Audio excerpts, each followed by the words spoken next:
करो ना करो पण लोलोची मदत मात्र मला सगळ्या कामात असते. Welcome back to my channel.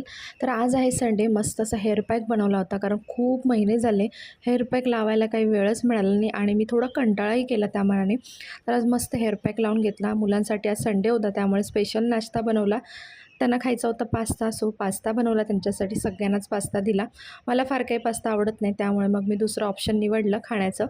त्यानंतर इथे ना माझं 2 दिवस झाले सतत डोकं दुखत होतं सर्दीने, आणि एक साईड जी त्याला अर्ध शिशीर दुखणं असं म्हणतो ना आपण, तर तसं मला काहीतरी दुखत होतं. कानही चावत होते. त्यामुळे अगदी आजीबाईच्या बटव्यातला ना ओवा टाकून मस्त अशी धुरी घेतली मी, केसांना दिली आणि त्याचबरोबर कानात वगैरे सुद्धा धुरी घेतली. त्यानंतर इथे ना मला झाडांना माती टाकायची होती आणि मी म्हटलं, लोलो मी करते, पण त्याचं नसतं की मी तुला हेल्प करणार. म्हणजे कोणी करो ना करो, लोलोची हेल्प नक्की असते. संध्याकाळी लोलोला अभ्यासाला बसवलं आणि म्हणतो, मी इतकाच अभ्यास करणार, आता काही मला सांगू नकोस. तर असा होता आजचा संडे.